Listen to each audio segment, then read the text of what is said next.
The alarm on my wrist console does not stop screaming, and for 3 full seconds I do not understand what I am looking at. I am Ethan Cross, communications officer on the Border Watch Station Halden's Point, and the feed in front of me shows a colony going dark, one relay tower at a time, like someone walking through a house and turning off every light. Say that again, I tell the technician beside me, a young woman named Nora Quinn who has gone pale under the blue glow of her screen. Say it slower. Kepler's Reach stopped transmitting 4 minutes ago, she says. Before that, they were sending an open distress call. Not encrypted, not routed through command, just broadcast, to anyone. I pull the recording up myself. The voice on it belongs to a colony administrator named Laura Bennett, and she does not sound like someone reading from a script. She sounds like someone who knows she is running out of time. This is Kepler's Reach colony, calling any vessel, any station, any government that can hear this signal. We are a registered settlement under imperial trade law. We have no weapons capable of defending ourselves. There are ships in our sky that do not answer our hails. We have sent 3 requests to the Imperial Council for intervention. We have received no response. If anyone is listening, we need help. We need it now. Then static, then nothing. I have worked this station for 2 years, and in that time I have grown used to a certain kind of quiet, the quiet of a species that has been told, over and over, to wait its turn.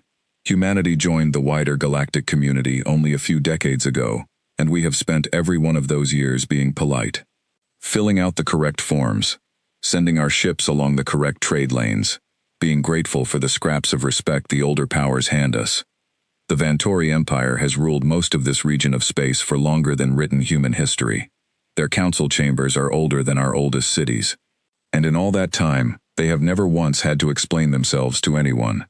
I open a second channel and try to reach Kepler's Reach directly. Nothing comes back but the hollow hiss of empty space where a colony used to be. Get me Fleet Command, I say. Now. Nora's hands are shaking, but she does it anyway, and that tells me something about her that I will remember later, when things get worse before they get better. It takes 11 minutes for a response to come through, which in a crisis is an eternity. The voice on the other end belongs to a fleet liaison I have spoken to only twice before, a calm, tired man named Owen Blake. We have the same feed you do, he says, before I can even finish my report. Kepler's Reach isn't the only one. My stomach drops. New Meridian went dark 6 minutes before Kepler's Reach, he continues. Solace Colony stopped answering an hour before that. 3 settlements, thousands of registered colonists at each site.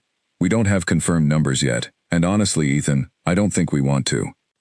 I sit very still for a moment. The kind of stillness that comes right before your hands start shaking on their own.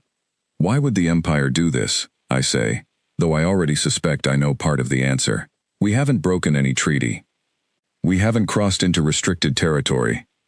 It might not even be an official Imperial action, Owen says. It could be a rogue faction. It could be a punishment for something we don't understand yet. It could be a message. Doesn't matter right now. What matters is that 3 human settlements just went silent within the same hour, and the Imperial Council still hasn't responded to a single one of our requests for information.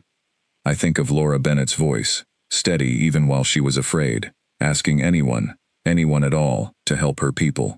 I think about how many times over the past year I have listened to similar transmissions from similar colonies, small requests for support that vanished into Imperial bureaucracy and were never answered.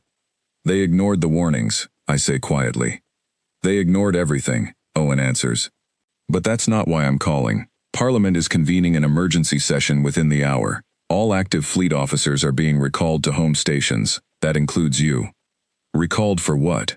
There is a pause on the line, long enough that I hear my own pulse in my ears. Owen says, Ethan, I think we're going to war. I want to tell him that is impossible, that humanity does not have the ships, the numbers, or the standing to challenge an empire that has existed since before our ancestors learned to write.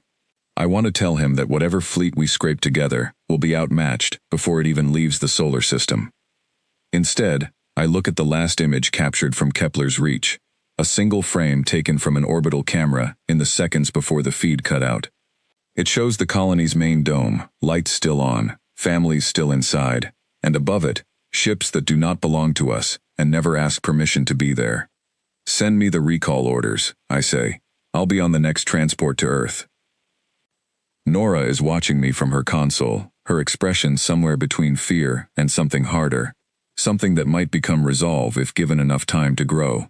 What do we tell people, she asks, the ones asking what's happening out here? I think about Laura Bennett's voice again, and the thousands of voices like hers that never got the chance to send even one message before the silence took them. Tell them the truth, I say. Tell them Earth is not going to stay quiet anymore. Outside the viewport, the stars look exactly the same as they did an hour ago, distant and indifferent, arranged in patterns that do not care whether an empire crosses a line or a species finally decides it has had enough.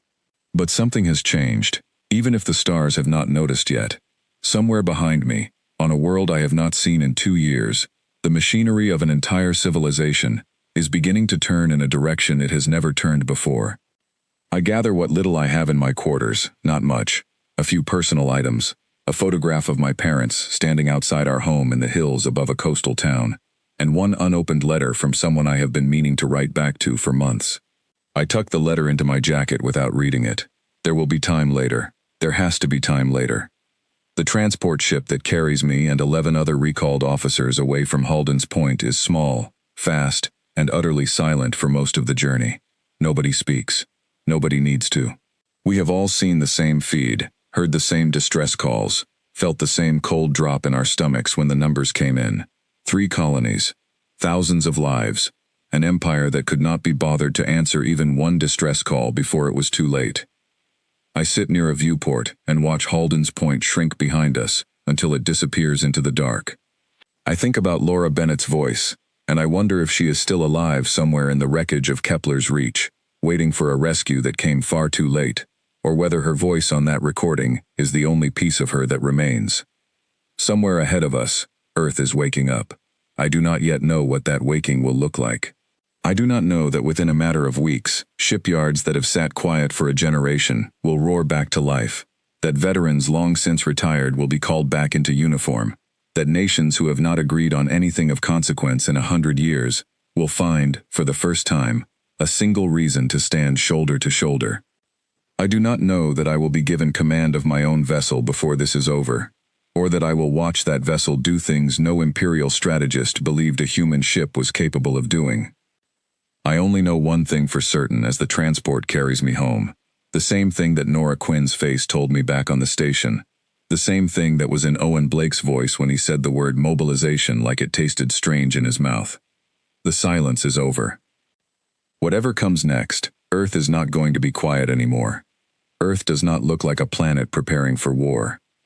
From orbit, it looks the way it always has, blue and white and achingly beautiful, the kind of sight that used to make new recruits go quiet the first time they saw it. But the moment my transport enters the atmosphere, I understand that everything on the ground has already changed. The shipyards over the Pacific Corridor are lit up around the clock. I can see the glow of them even before we land. Dozens of construction platforms that were mothballed years ago now blazing with activity, hulls being assembled at a pace that should not be physically possible. Someone has clearly decided that questions of cost and caution no longer apply. My father used to tell me stories about the old wars, the ones fought entirely on Earth's surface, before humanity ever left its own solar system. He grew up in the last stretch of a century, defined by conflict between nations, by competition, and mistrust that nearly tore our species apart more than once. When we finally reached the stars, most people believed we had left that part of ourselves behind, that peace among nations was simply what happened once you gave people something larger to look toward. I used to believe that too. But watching the shipyards blaze below me, I understand something my father tried to tell me years ago and I never fully accepted. That instinct never disappeared. It only went quiet, waiting for a threat large enough to wake it again. The Empire has just provided that threat. At Fleet Command, the halls are full of people moving with a kind of purpose I have never seen in 2 years of service. I am directed to a briefing room on the upper level, where a woman named Elena Frost is waiting for me. She is the head systems strategist for what is being called, without any attempt at subtlety, the Sol Defense Fleet. "You're the one from Halden's Point," she says, not looking up from the display in front of her. "You logged the Kepler's Reach transmission." "I did." "Good. I need people who heard it firsthand. It helps when explaining priorities to people who are still arguing about budget." I sit across from her, and for a moment neither of us speaks. On the display between us is a map of known space, our small pocket of it outlined in blue, the vast Imperial territory beyond it colored a deep, imposing red. "They still don't understand what they're dealing with," Elena says finally. "The Empire has never fought a war against a species like us. They've fought rebellions. They've put down uprisings among client worlds who had no real navy to speak of. They have never faced an enemy who treats conflict the way we do." "And how is that?" I ask. She finally looks up at me, and there is something sharp in her expression, something that might be pride, or might simply be exhaustion, given nowhere else to go. "We don't fight for glory," she says. "We don't fight because tradition tells us to hold a formation until honor is satisfied. We fight to win, by whatever means keep the most of our people alive. The Empire's captains trained for centuries in ceremonial engagements. Our species spent its entire history fighting each other over land, over resources, over ideas, and we got very, very good at it before we ever pointed a weapon at the stars." I think about what she is describing, and for the first time since Kepler's Reach went dark, I feel something other than fear settle into my chest. Over the following days, I watch the mobilization take shape from the inside, and it is unlike anything I imagined possible. Retired officers, some of them older than my parents, return to active duty without complaint. Engineers who spent the last decade building civilian transport vessels are reassigned to weapons research divisions. Entire nations that have spent years disagreeing over trade policy and resource allocation suddenly find themselves coordinating shipyard schedules and training rotations without a single argument. I meet a man named Marcus Vale, recently promoted to Fleet Admiral, during a tour of one of the new construction platforms. He is younger than I expected for the position, with the kind of quiet intensity that makes a room go still when he starts speaking. "You've seen actual Imperial vessels," he says to me, examining a datapad without looking up. "Not in simulations, in person." "Twice," I answer. "Trade envoys passing through Halden's Point. Their ships are beautiful. Elegant lines, layered defensive fields, more ceremonial detailing than half our civilian architecture. Beautiful ships, built by beings who haven't fought a real war in centuries," Marcus says. "Their captains are chosen through political appointment, not merit. Their tactics are built around a doctrine that assumes overwhelming advantage will always be enough, because it always has been enough, against every enemy they've faced before us." He finally looks up at me, and there is something almost gentle in his expression despite the weight of what he says next. "They are not ready for an opponent who is willing to lose ships to win a war. We are." I do not entirely understand what he means, until I see the new vessels for myself. They are nothing like Imperial cruisers. Where Imperial ships are long, sweeping, and covered in ornamental plating that signals rank and lineage, our new vessels are blunt, modular, and built for function above all else. Some of them look almost unfinished, hulls scarred deliberately with reinforced plating, salvaged from decommissioned mining vessels and old defense platforms. There is no elegance in their design, there is only purpose. "They'll look ugly next to an Imperial cruiser," an engineer tells me during a tour of the primary shipyard. Her name is Grace Sutton, and she has spent the last 3 weeks without a full night's sleep, judging by the shadows under her eyes. But an Imperial cruiser wasn't built to take a direct hit and keep flying. Ours were. I run my hand along the hull of the vessel I have been assigned to, a mid-sized command ship named the Meridian's Answer, chosen deliberately, I am told, in memory of the colony that fell silent alongside Kepler's Reach. That evening, alone in temporary quarters near the shipyard, I finally open the letter I carried with me from Halden's Point. It is from someone I left behind 2 years ago when I first accepted my post at the border station, a woman named Mara Doyle, who I had once imagined a very different kind of future with, before duty and distance pulled us apart. Her handwriting is careful, deliberate, the kind of writing that comes from someone who thought hard about every word before committing it to paper. She writes about ordinary things at first, about her work, about a garden she has started keeping behind her apartment, about a mutual friend who recently had a child. And then, near the end, Her tone changes. I heard about the colonies, she writes. I heard what they're saying on the broadcasts, that Earth is building a fleet, that people like you are being called back for something bigger than a border post. I don't know what to say, except that I am afraid for you, and I am also, strangely, proud of you, and I don't know how to hold both of those feelings at the same time. If you go, come back. That's all I ask. Come back. I sit with the letter for a long time after reading it, turning her words over in my mind, feeling the particular weight of being asked for a promise I am not certain I can keep. I do not sleep much that night. Instead, I walk the perimeter of the shipyard, watching the construction lights flicker against a night sky that no longer feels as distant or as safe as it once did. I pass groups of engineers working through the night shift, soldiers running drills in simulated zero-gravity chambers, diplomats arguing quietly over holographic displays about the exact wording of a declaration that will be read to the entire Imperial Council within days. At the edge of the shipyard, I find Nora Quinn, who has apparently been reassigned from Halden's Point to the same fleet I am joining. She is sitting with her knees pulled up to her chest, staring at the half-built hull of a vessel that will not be finished for another 2 weeks.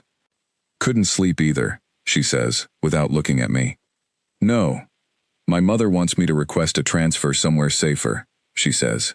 Somewhere behind the front, doing supply coordination instead of active fleet work. Are you going to? She is quiet for a long moment, watching sparks fall from a welding rig high above us, like a small, contained storm of light. No, she says finally. I keep thinking about Kepler's reach, about that woman's voice on the recording, asking for help that never came. I don't want to be the kind of person who hears a call like that and does nothing. Not again.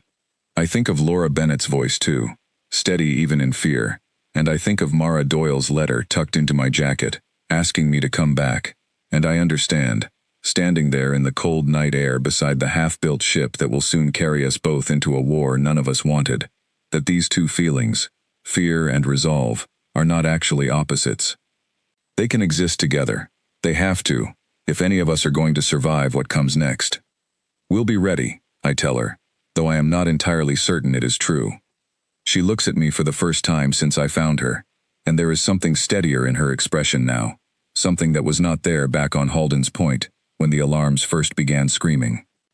We'd better be, she says. Above us, construction continues without pause, the sound of metal joining metal, echoing across the shipyard like a heartbeat, steady and constant, the sound of an entire species preparing itself, for the first time in its history among the stars, to answer violence not with silence, but with a fleet of its own. The day the fleet departs, 500,000 people gather along the coastline, near the primary launch complex, filling beaches and rooftops, and the decks of civilian ships, anchored offshore, just to watch us go. I am standing on the bridge of the Meridian's Answer, when the order comes through to begin the launch sequence, and for a moment, looking out at all those distant faces turned toward the sky, I understand the true weight of what we are about to do. We are not simply defending a border post anymore. We are carrying the hope of an entire planet. Admiral Marcus Vale addresses the fleet before departure, his voice carried across every vessel simultaneously, through the shared command channel. I stand at my station, listening, while around me the bridge crew goes still. 3 weeks ago this species was not at war, he says. We were a young voice among older, more powerful ones, still learning where we belonged, in a galaxy that existed for billions of years, before we ever looked up and wondered what was out there. We asked for nothing but fair treatment. We received silence in return, and then we received worse than silence. 3 colonies were destroyed. Thousands of our people are gone. The empire that calls itself the guardian of order in this region did not answer their calls for help. He pauses, and even through the audio channel, I can feel the weight of everyone listening. We are not launching this fleet because we believe we can defeat an empire that has ruled these stars for longer than our history has been written. We are launching this fleet because staying silent any longer would mean accepting that our lives, our colonies, and our people do not matter enough to defend. That is not who we are, and it never will be. Whatever comes next, let the record show that when the galaxy tried to erase us quietly, we chose instead to answer, loudly, together, and without apology. The bridge is silent when he finishes, and then, one by one, Quiet acknowledgements ripple across the command channel from every ship in the fleet, hundreds of vessels responding in unison, a sound like a held breath finally being released. We launch an hour later. I have made dozens of short-range jumps in my career, brief transitions across a single system, familiar and almost routine after enough repetition. Nothing prepares me for the sensation of a fleet-wide jump across the vast distance, separating our solar system from the disputed border territory, where the Imperial Task Force is reportedly gathering to strike a fourth colony, a small mining settlement called Adrienne's Hollow. The jump itself lasts only a few seconds from the crew's perspective, a brief compression of space that leaves my ears ringing and my vision blurred at the edges. When it clears, the view screen fills with unfamiliar stars, and somewhere among them, according to our sensors, an Imperial fleet is already moving toward its next target.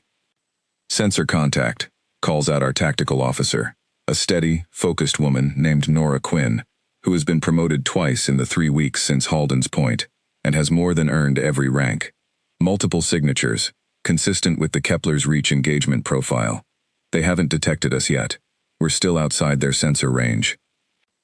I feel my pulse quicken, the same cold drop in my stomach I felt reading that first distress call weeks ago, except now it is tangled together with something else, something I do not fully recognize until I name it in my own mind. Purpose. "How long until Adrienne's Hollow is within range of their weapons?" I ask. "At their current heading, approximately 6 hours, Nora answers, assuming they don't accelerate. 6 hours. It does not sound like much time, and it is not, but compared to the minutes Kepler's Reach had before its lights went out, it feels like an enormous gift, one we intend to use fully. Admiral Vale convenes a tactical briefing across the full command staff of the fleet, dozens of officers connected through a shared holographic display that shows the layout of the approaching Imperial force in painstaking detail.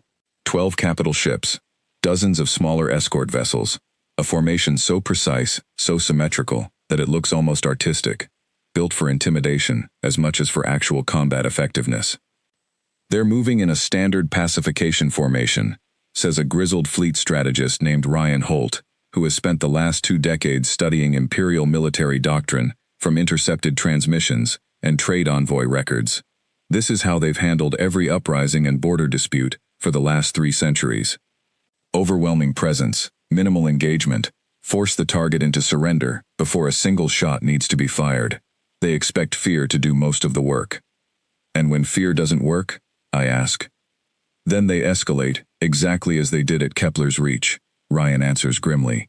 "Total destruction, delivered without warning, because their doctrine assumes no client species would ever risk direct confrontation with an Imperial task force.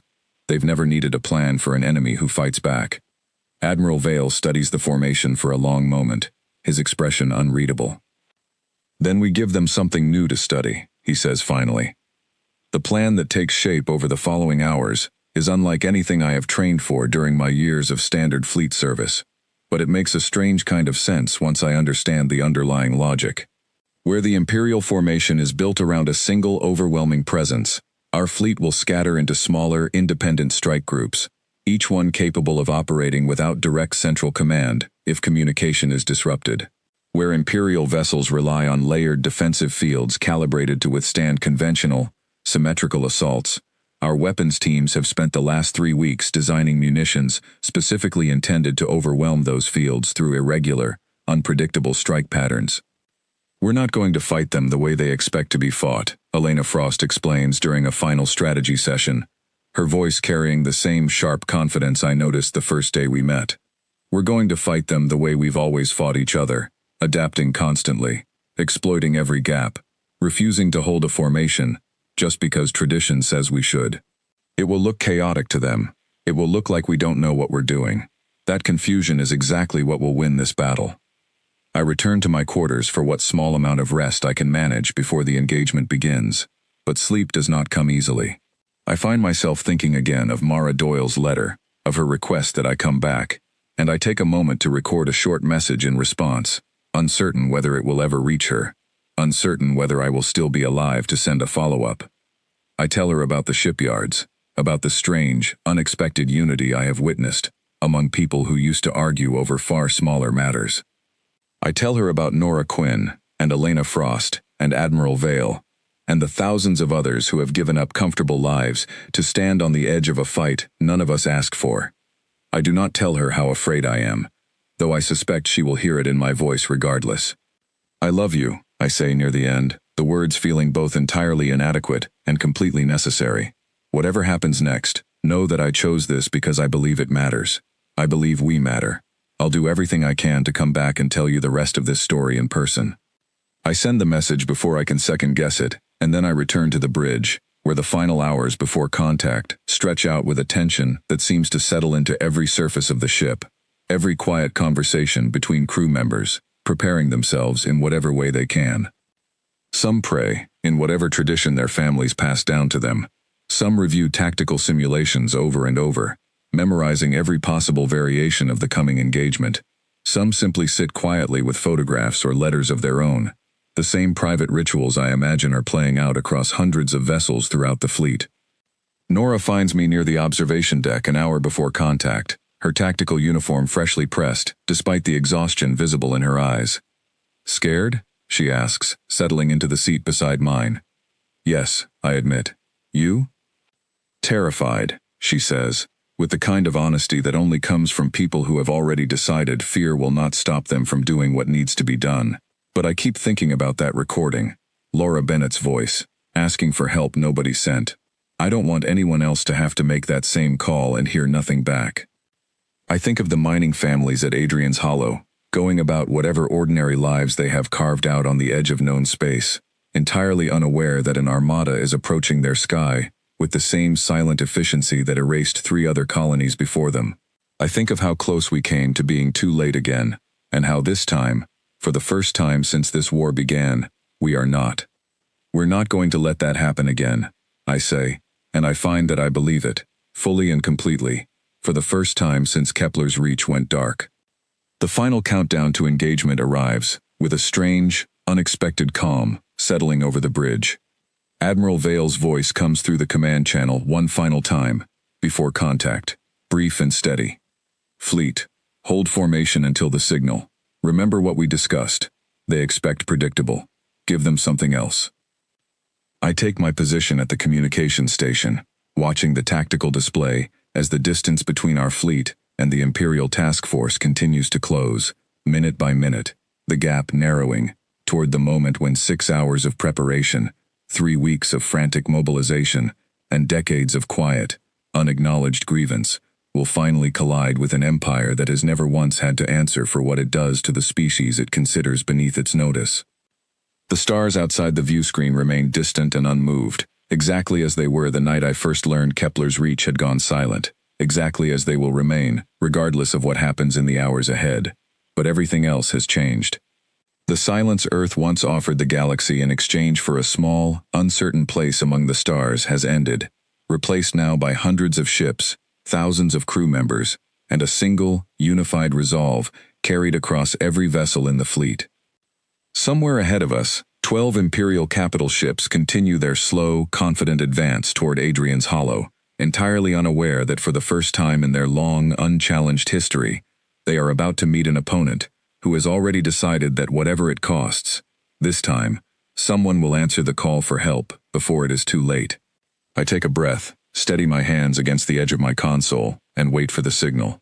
The signal comes as a single pulse across the command channel. No words, just a sharp tone that every ship in the fleet has been trained to recognize instantly. And the moment it sounds, the Meridian's answer breaks formation, along with the rest of our strike group, scattering away from the tight cluster we held during approach into a wide, irregular spread that must look, to Imperial sensors, like a formation falling apart before the fight has even started. That is exactly the impression we want to give. Imperial fleet is adjusting course, Nora calls out from her station, her voice tight but controlled. They've noticed us. Central Command vessel is broadcasting on an open frequency. Put it through, I say. The voice that fills the bridge speaks in the layered, formal cadence, typical of Imperial diplomatic transmissions, though there is an edge to it now, something that might almost be surprise. Unidentified vessels, you have entered restricted Imperial operational space. Withdraw immediately or be classified as hostile combatants under Imperial pacification protocol. Admiral Vale's response comes through a moment later, broadcast across every channel, human and Imperial alike, so there can be no confusion about what is happening. This is Admiral Marcus Vale of the Sol Defense Fleet, representing the government of Earth. You are currently on approach toward Adrienne's Hollow, a registered human settlement, with the stated intention of pacification. Given your fleet's recent conduct at Kepler's Reach, New Meridian, and Solace Colony, we do not accept that classification, and we will not withdraw. There is a pause on the Imperial channel, long enough that I imagine, somewhere aboard that elegant command vessel, officers who have never once had their authority questioned by a client species are scrambling to understand what is happening. You are significantly outmatched, the Imperial voice finally responds, still carrying that same formal, almost bored cadence, as though this entire exchange is an inconvenience rather than a genuine threat. 12 capital ships against your scattered formation. Withdraw now, and this incident will be recorded as a misunderstanding rather than an act of aggression. We're aware of the numbers, Admiral Vale answers. We came anyway.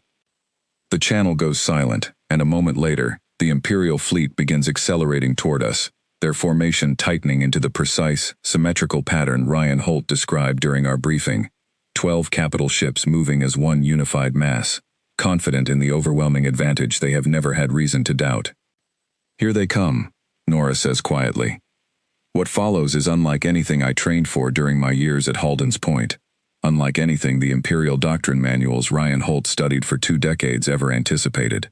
Our fleet does not hold position and does not meet the Imperial advance head-on.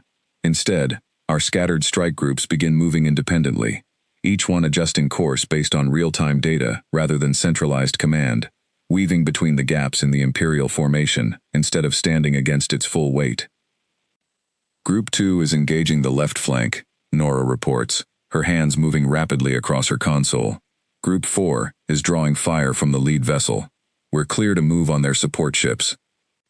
Do it, I say, and the Meridian's answer banks hard, angling toward a cluster of smaller Imperial escort vessels that had been positioned to guard the flank of their main formation. Vessels that clearly were never designed to operate independently against a determined, adaptive opponent. The engagement that follows is chaotic, in a way that I suspect looks, from the Imperial commander's perspective, like a swarm rather than a coordinated fleet. Dozens of human vessels moving unpredictably, striking at gaps in the Imperial formation, retreating before their defensive fields can fully engage, then striking again from a different angle entirely. It is not elegant. It is not the kind of battle depicted in old paintings of ceremonial engagements. It is desperate, adaptive, and relentless, exactly as Elena Frost predicted it would be. Their lead vessel is trying to reform the central formation, Nora calls out. They're having trouble coordinating. Their command structure isn't built for this kind of engagement. I watch on the tactical display as one of the smaller Imperial escort vessels, isolated from the rest of its formation by our strike group's maneuvering, begins broadcasting what sounds like a distress signal of its own, a strange, almost ironic mirror of the very transmissions the Empire ignored at Kepler's Reach only weeks earlier. We do not destroy that vessel. Admiral Vale's orders were explicit from the beginning of this engagement. Disable where possible. Destroy only when necessary. Because this war, however it must be fought, is not meant to become an exact reflection of the cruelty we are responding to. Group 1 has disabled 2 escort vessels, Nora reports. Group 3 is pressing the right flank. Their lead capital ship is taking damage from Group 4's coordinated strike. The battle stretches on for nearly 2 hours, an eternity compressed into a sequence of rapid decisions and constant adjustments, every officer across the fleet operating with a level of independence that would be unthinkable under standard Imperial command structure, but which our own doctrine was specifically built to support. I watch reports come in from across the fleet, some good, some difficult to hear, a handful of our own vessels taking serious damage as the Imperial fleet, slow to adapt but not without its own considerable strength, begins to find its footing.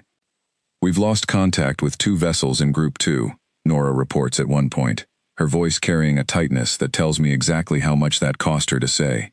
Status unknown. I feel the weight of that report settle over the bridge, the first real confirmation that this fight, whatever its outcome, will not come without cost. I think of Nora's own words from the night before departure, about not wanting to be the kind of person who hears a call for help and does nothing. And I understand, watching her continue working through her own fear and grief without pause, that she has already made her peace with the cost this fight demands. Keep moving, I tell her, and myself, in equal measure. We finish this. By the third hour, something shifts in the rhythm of the battle. A change I feel before the tactical display confirms it. The Imperial formation, which began the engagement in tight, confident coordination, has fractured under the sustained pressure of our scattered, adaptive strikes. Their lead capital ship, the same vessel that broadcast that formal, dismissive warning at the start of the engagement, is now attempting to withdraw, its defensive fields flickering under damage that no Imperial doctrine manual ever prepared its crew to sustain. Central Imperial vessel is retreating, Nora reports, and there is something in her voice now that was not there an hour earlier, something that might be the first fragile edge of hope. Remaining escort ships are following. They're breaking formation entirely. Admiral Vale's voice comes through the command channel a moment later, steady despite the exhaustion I imagine every officer across the fleet is feeling by this point. Hold position. Let them withdraw. We are not pursuing beyond the border of Adrienne's Hollow's protected space. This was never about conquest. It was about making them understand that the cost of what they did at Kepler's Reach will not go unanswered again.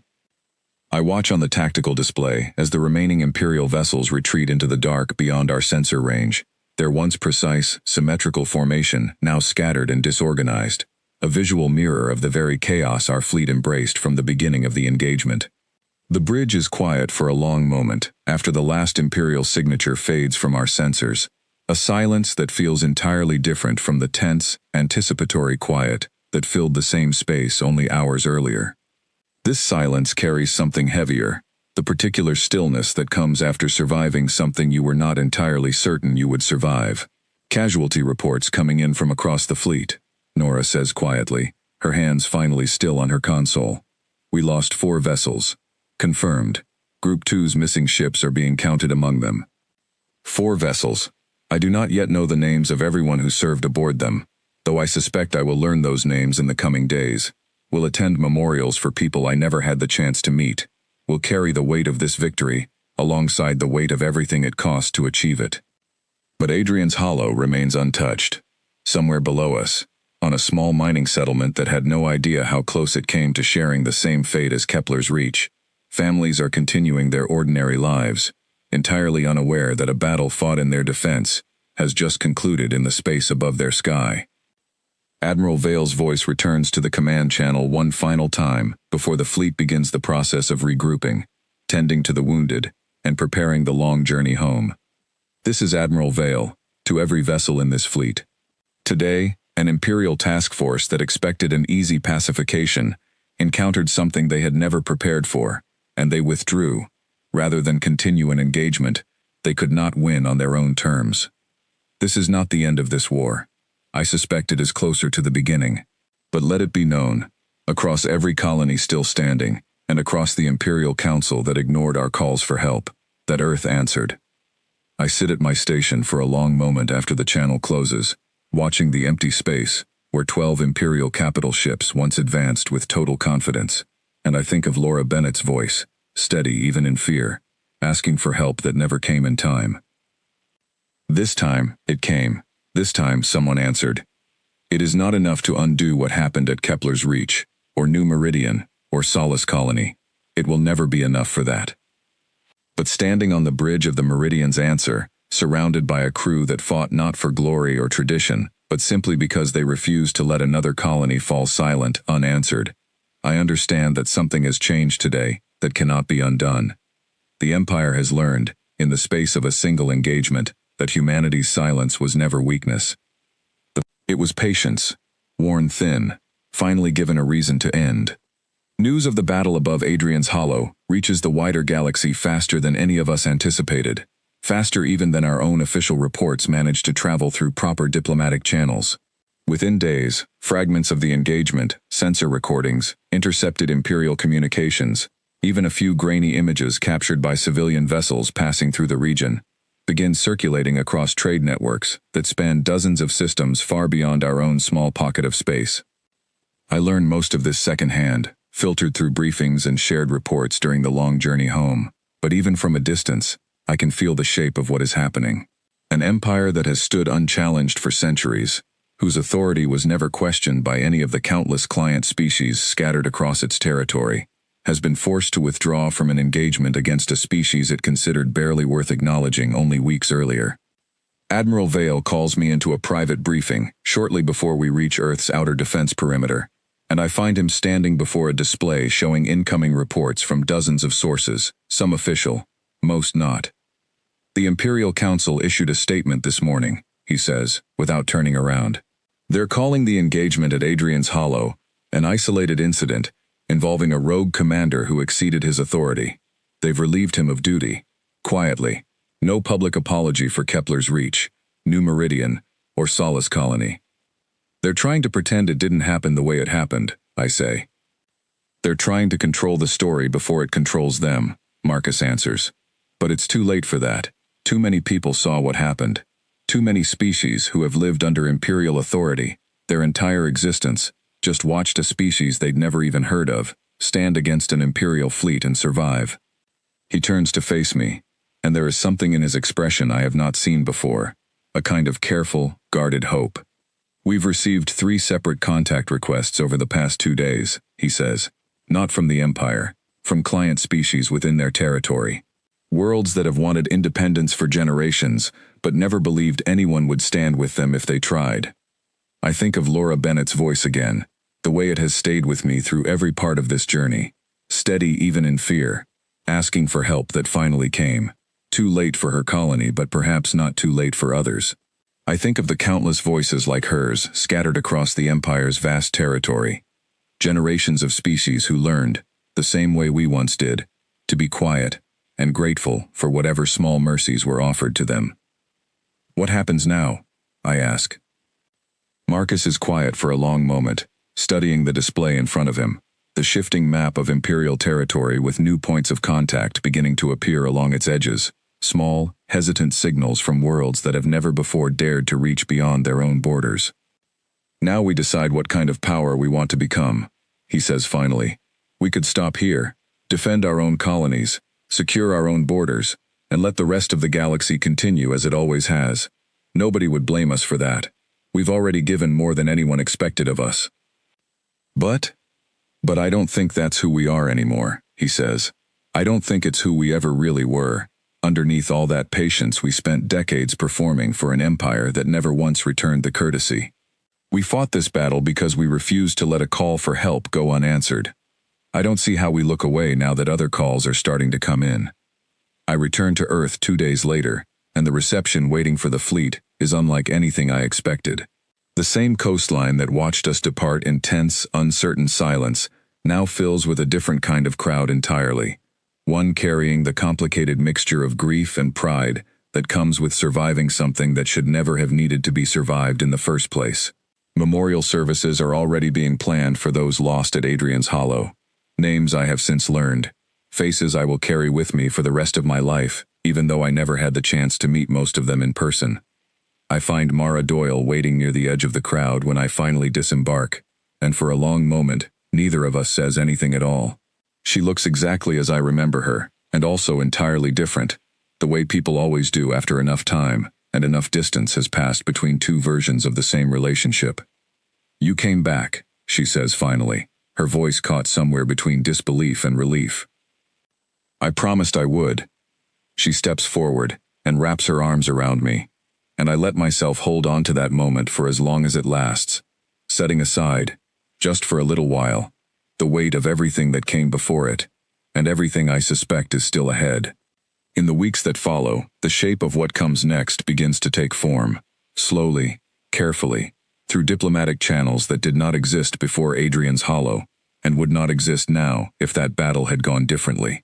Elena Frost is appointed to lead a newly formed office dedicated to managing contact requests from client species across Imperial territory, an office that did not exist a month earlier, because no one imagined Earth would ever need it. Nora Quinn is offered a promotion to lead her own tactical division, and though she hesitates for exactly 1 day before accepting, I already know what her answer will be before she gives it.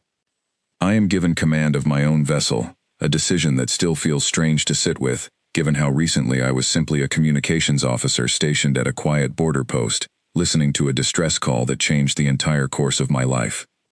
Admiral Vale addresses the full fleet one final time before I take up my new post, and though his words are meant for everyone gathered, I find myself thinking of them as something closer to personal, a reminder of exactly why any of this mattered in the first place.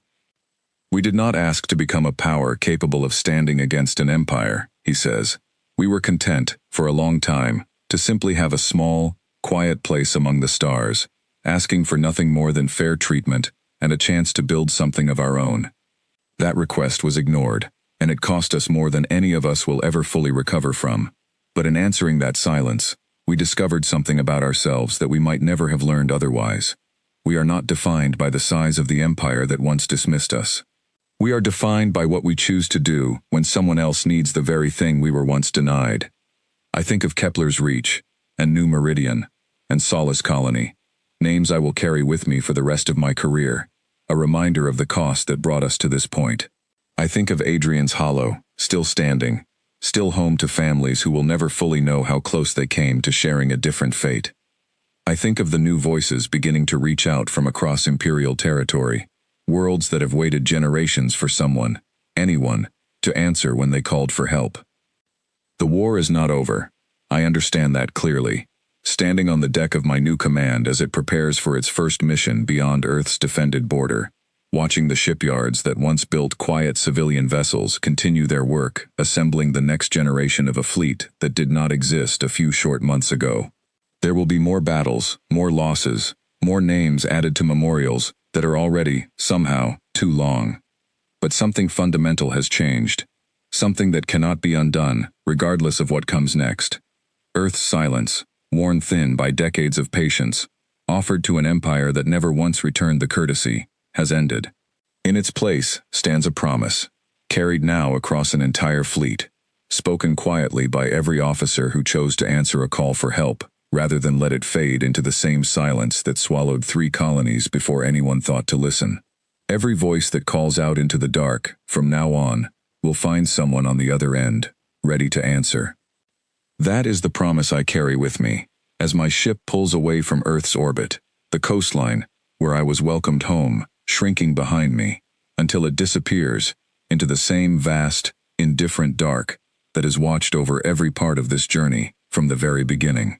The stars ahead remain unchanged, distant and quiet, exactly as they have always been. But we are not the same species that once asked permission to exist among them. We are something new now, forged in the space between silence and resolve. And whatever the Empire believed about us before Kepler's Reach, whatever it still believes, as reports of Adrienne's Hollow spread further across its territory, one truth remains, steady and unshaken, carried now on every ship in a fleet that did not exist a few months ago, and will not be silenced again. When the galaxy called for help and received nothing, Earth learned exactly what that silence cost. And so, when the time came to answer, we answered with everything we had, and we will keep answering, for as long as there is a voice out there still waiting to be heard.